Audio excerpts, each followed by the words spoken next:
Takes the handoff, lowers the shoulder. There we go. Touchdown, Chargers. Austin Ekeler, for the second time today, slammed that door shut.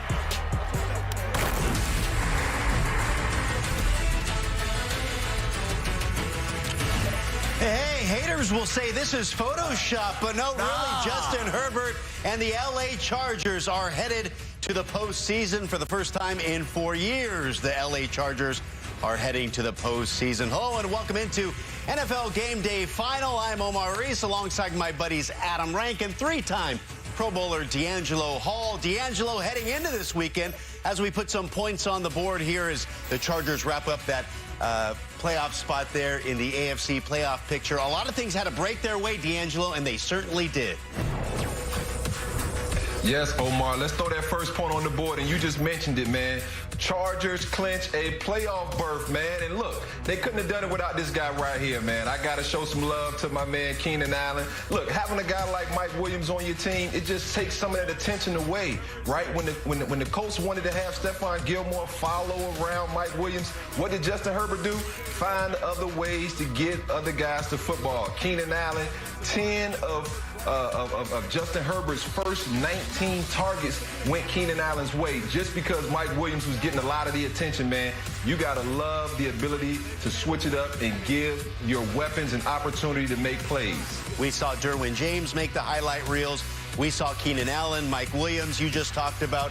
But Austin Ekeler right there as he is each and every week for those Chargers. Yeah, I would say that my point here is that Austin Ekeler is the charge in the Los Angeles Chargers, in the lightning bolt, if you will. To me, and I'll see if you guys agree, I think there's a general lack of, not disrespect, but not a lot of praise for what Austin Ekeler does. Now, he's a huge person in the fantasy community. We love him.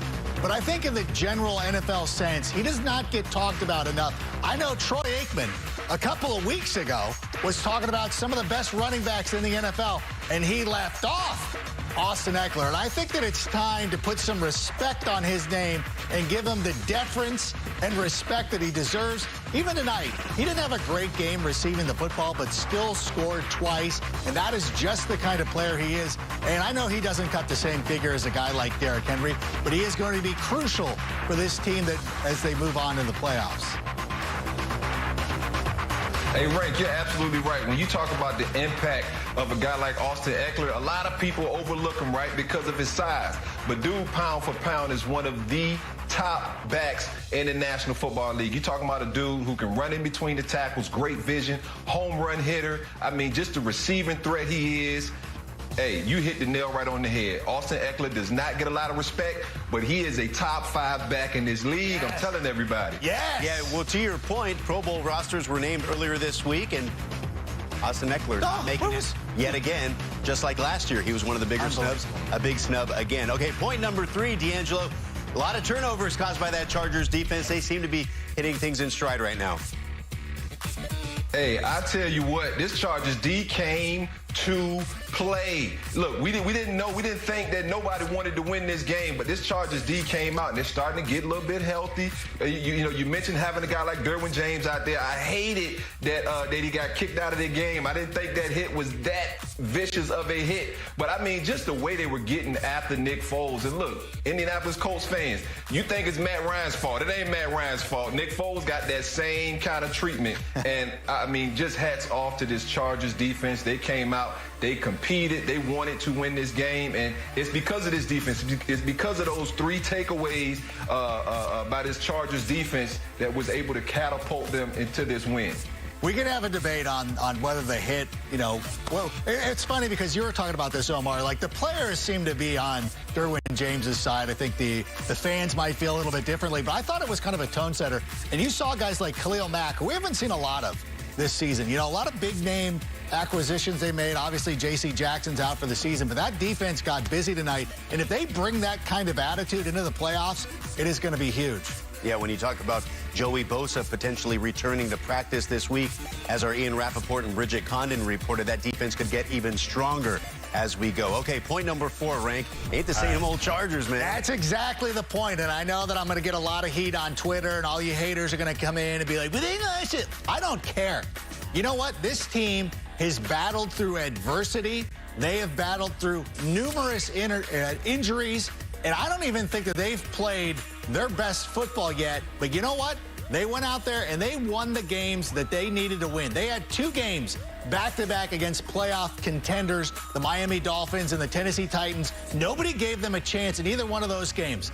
And even myself, a noted hater, was like, this is the kind of game the Chargers would lose, right? Like, think about it. When people talk about Chargers gonna charge. These are the kind of games that you would expect them to lose. But you know what? They went out there. They handled their business. There was no doubt about this one at all. They're in the playoffs, and you can make your jokes, but at some point you have to put some respect on the name of the LA Chargers. Yeah, Brandon Staley gets his team into the playoffs. Remember, it was earlier this season, those 4th down calls dating back to last year, and a lot of people blame those 4th down calls for them not getting in a year ago. But they never seem to lose those games this year, hence 9-6, and they are on their way to the postseason. Our Bridget Condon caught up with Austin Ekeler after the game.